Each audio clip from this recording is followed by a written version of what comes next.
Welcome to On Texas Football. I'm Bobby Burton, joined by Gerry Hamilton. It's time to grade the offense, brought to you by Allegiant Digital Marketing. We'll talk about a little bit more about them in a minute. Gerry, bounce back game of sorts for Quinn Ewers in some ways, not in others. But the Longhorns go into Vanderbilt, score 24 points, put together a really nice first half, have some problems getting the ball into the end zone in the second half. But overall, the Longhorns score enough. And it was a better game from Quinn Ewers. We're going to grade him as well. What were your overall thoughts before we get going, though, on individual position grades about the Longhorns? Just they left too much on the field in this game for me. I mean, look, there was 3-4 plays on offense. They're away from, winning this game by 35 points. I mean, that's just now. I give credit to Vanderbilt for getting a hand up and tipping a pass, right? But the Cam Williams play was just bad because he pancaked the guy and then punches into the ground after that and gets 15 yards. It wasn't needed. That killed the drive. Then you got a hold after that. The 2 tip interceptions, a couple of those holds. The hold on Gunnar Helm was a bad call, by the way. And that also hurt a drive. But they just left too much on the field in this game for me. I mean, this is a game that they did enough to win. It wasn't pretty. They weren't going up against a high-level defense. It's a team everybody's thrown it on. You knew you could throw it on. But there's just still too many self-inflicteds on offense to come close to maximizing their ability in a game right now. That's just where they're at. But they're doing enough to get to the bye week at 7-1. Yeah, maybe not the execution you were looking for, but certainly better execution than what we saw a week ago, and maybe even at times what we saw that first quarter and a half against Oklahoma, which did not look good. So, all right, let's start with Quinn Ewers and start grading the quarterback here. Young man goes out there and goes 19 of 21. He brushed off that first pass interception to start the game. And then went 17 for 17. Vanderbilt decided to play 2 deep safeties. He ate them up as he normally does in that scenario. Really got Texas off to a hot start. Texas led at 21-0. He was 19 of 21 in the first half. In the second half, though, he was only 8 of 16. He finished 27 of 37 overall for 288, 3 TDs, 2 interceptions. Gerry, the question I have for you here, it was a tale of 2 halves, but I actually did not mind second half Quinn Ewers because I know Vanderbilt was trying to light him up. Vanderbilt got home. I mean, Cam Williams got beat. They left a guy rush untouched in the second half, right up the gut as well. Hayden Connor did. But he didn't wilt under pressure. He actually kept going at it. Yes, he threw another pick, but my point being, I like this performance from Quinn Ewers. I'm giving him a solid B+. I thought it was good enough, and I thought it showed improvement. Was it ideal? No, because once they started lighting him up, he only went 8 of 16 in that second half. But it was good enough, and he did take care of the ball other than those tip passes. No strip sacks, no blindside hits, and he stepped up in the pocket more. I thought he just had a much, much better game against Vanderbilt than he's had the previous 2 weeks. Yeah, I'm going to spread it into 2 halves for a grade. I thought he was A- in the first half. You did have an interception. Whether it's a good play by them or not, it's on the books. But then he came back strong from that. And again, that's Vanderbilt played a lot of too high, off coverage at the corners and everything. A lot of that was quick game, perimeter game, which is what it should have been. And not taking away nothing from that. That's what it should be. You throw it to the perimeter.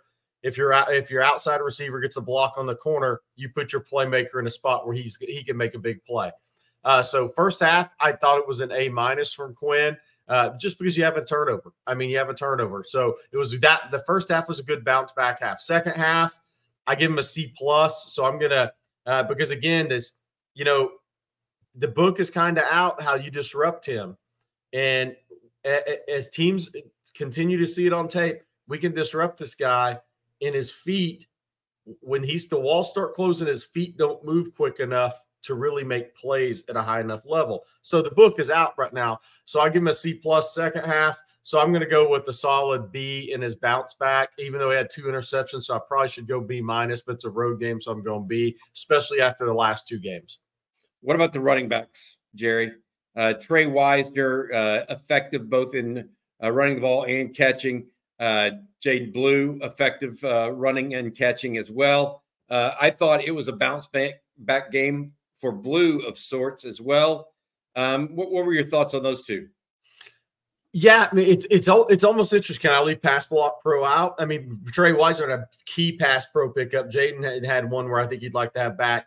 But I thought they ran well. I mean, look, 27 carries for 126 yards on the road. That's a good number from your 2 running backs against a quality football team who is better against the run than the pass. So I thought that they had multiple receptions out of the backfield, made big plays. I thought they made some key runs in this game. I thought Trey Wisner, again, maximized his carries in this game. And I thought Jaden Blue maximized the majority of his touches. I thought pass pro was pretty good, just we're okay there. Trey Wisner did have a key pickup there on one of the big gainer, the helm over the middle. But I would give this group a solid B to B+. I could be convinced either way. But I don't think it was quite an A. So I'll go with B+ from those guys. Yeah, I look at it. Wisner 17 for 79, Blue 10 for 47, Longs of 20 and 23 in the run game. That's pretty good. But in the passing game as well, Trey Wisner had 5, Blue had 3, a couple of key first downs in there. They both made key third down conversions on inside run plays, 3rd and long, 7 or 8 to go, and they both made them. Those were big for Texas. In fact, and both led to points for the Longhorns eventually. So, I'm going to go B as well. Maybe some pass protection issues really creeping up their heads. I would say this too, Trey Wisner and Jaden Blue, when you pop the ball outside on 3rd and short and there's an inline tight end, you're putting them at risk of a hold. Yeah. The ball's meant especially in this conference, Bobby. Yeah, especially in this conference. The ball is meant to go between the tackles. Yeah. You start popping it outside, and guys get called for holding in this conference compared to any other I've seen. But I think it's a solid game. It was a solid game from Wisner and Blue. We saw a little bit of Jarrett Gibson, but not much as well. All right, I want to say thank you to our sponsor before we get to the wide receiver group. That sponsor is Allegiant Digital Marketing. You can save up to $2,500 in advertising by visiting allegiantdigital.com/ontexasfootball with Allegiant Digital Marketing today. For more than 25 years, Allegiant Digital Marketing founder and CEO Chad Markham, a UT Austin grad and instructor of the Digital Marketing Boot Camp here at UT Austin, has helped thousands of businesses overcome challenges as it relates to getting new customers for their business and finding consistent leads and promote their business and find a way to promote their business that actually works. Take advantage of their Hook 'em Horns special and save up to $2,500 in advertising. Visit allegiantdigital.com/ontexasfootball. Jerry, I thought the wide receivers started out of the gate really strong, considering they were without Isaiah Bond. Matthew Golden made a really nice catch in the end zone to tie the game up. DeAndre Moore made a nice catch up on a route that got switched at the line of scrimmage, or actually while he was in motion. Wide receivers didn't drop anything they should have caught on Saturday. You agree with that? And then I think they were a net positive overall. Yeah, I thought they had – look, you're not going to win every perimeter block. The other teams have good players too. They have Division I football players, Power 4 players too. I thought they did some good things on the perimeter blocking in this game. And again, they're not going to grade out 100% who does. But I thought this group, with the opportunities they had, I thought they pretty much maximized the majority of those opportunities. I'm giving this group an A- today. I thought DeAndre Moore is just going to play in the NFL. I don't know what to say. He's just really good football player. Made a big, obviously had to play on the onside kick at the end as well. But I thought this group performed about as well as they could. And you go back and maybe it was there 2 or 3 times they could have gotten the ball in position as well. We'll see on that. But I thought they played well after the catch. DeAndre Moore had a sensational game. Matthew Golden had a tremendous red zone catch. They blocked well enough on the perimeter. I thought they made plays when they were given the opportunity to make plays. So I give this group an A-. Yeah, I'm of the same thought process. I will say we saw a little bit more of Ryan Wingo and, importantly, Silas Bolden. Silas Bolden saw a lot of action in the game, especially late in the third and fourth quarter. Quinn even tried to load up and get him deep, but threw the ball too early, I thought, before he even got a chance to get open. But I look at it, and I think that Silas Bolden could add a little bit more to this offense. All in all, it's a team whose wide receiver unit, even down Isaiah Bond, still looked, to your point, Jerry, very capable and very good. I give them an A- as well. They may have been actually the difference in the game at some level as we look at it. All right, the tight end room. Gunnar Helm continues to be Gunnar Helm, having a good season. Juan Davis, some key blocks as usual. Hello, Amari Nyblack, and welcome to 2024. Not sure what you've been doing the last 5 or 6 games, but he appears to be back and playing in the games as well. He made a couple of catches on Saturday. What do you think about the tight end group? Good. There were some good, some bad, a couple of holds. One on Helm that you think was a phantom call, and I agree with. And the other one on Nyblack was a good call. Wisner just broke the run outside when it was due to go inside. Yeah, so I give this group a B+. I mean, look, they made the plays in the passing game when they had them in front of them, and they were key. They had some good matchups in this game. And I grade them blocking on their ability, not maybe where they should be, but the ability of them as a group. So I'm going to go solid B+. Again, the hold on Nyblack, a tough one. Gunnar Helm, that was a phantom call. And I think, look, the tight ends in Sark's offense sometimes will play in motion or ask to take on a really good edge player one-on-one at times. That's a tough ask for any tight end outside of a Darnell Washington or something, right? A pass-catching tight end. So I think what they're asked to do can be difficult at times for those tight ends. So I'm looking at the tasks they performed with what they're asked to do. I give them a B+. Okay. Offensive line, I think I'm fine with a B+. I thought a couple those penalties were ill-timed. The big catch by Gunnar Helm, though, big piece there of that puzzle because they needed that. That was a big third down conversion for the Longhorns at a time when Vanderbilt had actually been gaining and garnering some momentum with the game still in doubt. All right, hey, Jerry, I'll go next to the offensive line, and this one is a bit disappointing. I'm just going to say it. I'm going to give them the lowest grade of any unit on the field. I'm going to give them a C. When they weren't blitzed, they gave Quinn Ewers, except for maybe once or twice, more than enough time. But, boy, they are not picking up blitzes and communicating well on that front right now because there's some free rushers coming at Quinn Ewers. Yeah, especially in the A-gaps and the delayed linebacker blitzes. That's 2 weeks in a row that's given Texas some issues. And that first tip ball, that was a delayed blitz by the linebacker. And he got good penetration there before any contact was made with him. So that one was tough. Look, and I think part of the grade has to be, look, these guys works. I think we expect perfection out of these guys, and nobody's perfect, right? I think they're really actually playing well in the run game. And I think if they had Cedric Baxter, we'd be talking about them different in the run game. I think they're creating good run lanes. They just don't have a perfect fit running back in this scheme. And I think Trey Wise is doing an excellent job, but that doesn't mean he's a perfect fit for what Sark ideally wants to do in the scheme. So I think they're actually doing crazy as this sounds. I think they're doing better in the run game than the pass game right now, which a little bit surprises me. Because look, I mean, running backs went 27 for 126 on the road. The bonehead play by Cam Williams is a hard one for me. He's past the point, and I know he's aggressive, and he totally depleted that guy. But then you don't make that play. That's a 15-yard penalty. There's no room for that. I mean, that's a bad penalty, so that's got to not count against you. So I give this group, Bobby, I'm going to give them a C+. Now, all the sacks aren't on them, just like the Georgia game. They're not all on them. So the sack number, if you just look at that, can be misleading. But the penalties, and I think Banks, maybe one of those 2 holds was questionable. I think one of them was a good call. So it may look worse than it actually is for this group.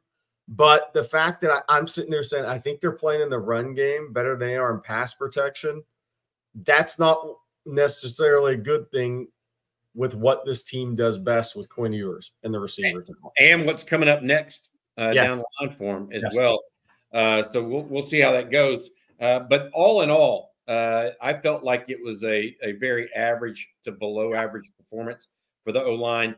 Not just some things that happened, but all the holds combined with some miscues in communication, combined with, Texas couldn't run the ball at will against a Vanderbilt team that wasn't always stacking the box. That was a problem for me. So I want to see there. Jerry, what about the offense as a whole? Didn't score 30 points. Had a couple turnovers, a couple of 3-and-outs that didn't look good. Execution looked off at times. We gave some individual grades higher than what I think we might give the unit grade. I'm at a C+ to a B- for this Texans offense on Saturday. I'm at a C or C-. I mean, look, they had one drive over 60 yards, 9-play, 75 yards, second drive of the game. Second half, they had 112 yards. And Vanderbilt's not a good defensive team. They're okay. So, it was just too many bad penalties at the wrong times. I mean, there's no toes left right now. I mean, they need toe implants after the last 3 games of offense. There's just – it's all self-inflicted. The only way – and I said this, I don't know how many, 6, 7 times on the watch with us last night.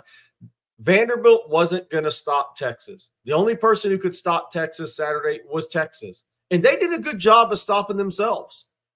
I mean, I have to give them a C. Actually, I'm going to give them a C- because that wasn't a high-level defensive team, that a well-coached team, but that's not a top 6 or 7 defense Texas is going to play this year at the end of the day. And the second half was ugly. And it's just, you had 2 turnovers, no matter if one was a good defensive player or not. You had 2 turnovers. You had bad holding penalties at the wrong time. You had the 15-yarder by Cam Williams. It was a really bad penalty. So it's just they're not putting it together. And it's a survive and advance, and you win the game. But if we're going to be real with the people that watch these shows, then we're going to be real. I give them a C-. They left too much on the field. This game should have been a arch in the fourth quarter type of game if Texas had executed the first 3 quarters. Well, I feel like I agree with you. Here's my take on it. I thought Texas was going to have a game like this offensively. I predict my score prediction was 27-17. So I'm not actually surprised by it. I did, however, I felt like if there is what I want to call it, if there was a silver lining in this game, and that's what I want to cling to here, it's that Quinn actually stepped up when he could step up. He had a 9-yard scramble. He stepped up into the throw on Silas Bolden on 3rd and 20 when they gave him time. Stepped into a throw to Gunnar Helm. There were times when we started seeing the Quinn of old reappear. Now we need that to reoccur, because that is the only way Texas is going to get to be an elite offense. To your point, they also left too many points out there, too many dumb mistakes in holding, whatever you want to call it. And so I see where you're going with all of that, Jerry. I feel a little bit better in knowing that Texas won the game, A, but B, Quinn played better. And this team was going nowhere fast if we saw the Quinn of the previous 2 weeks. Yeah. We did not see that on Saturday. We saw a different level.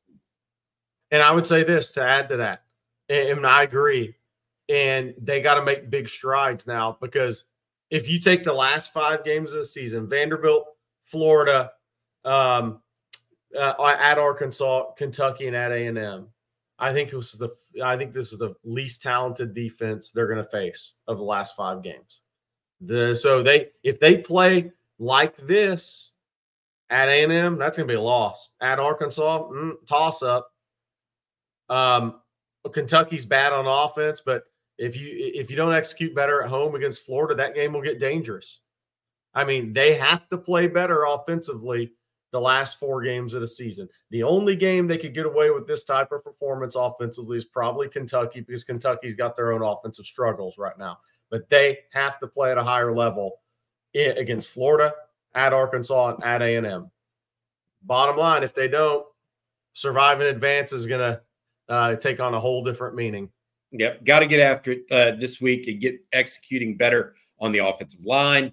Quinn's got to keep making strides as well. And hopefully Texas can find a running game in the meantime and keep incorporating guys like Amari Black and getting Isaiah Bond healthy. I would say him not being in this game hurt Texas, because look at what he's done on the perimeter this year. And the perimeter plays at the beginning, in the first half of this game, were plentiful. He probably would have taken one to the house today. So that was a big loss in this game because of how Vanderbilt ran that 2-deep shell with the corners playing off. That game was tailor-made for him in the perimeter passing game.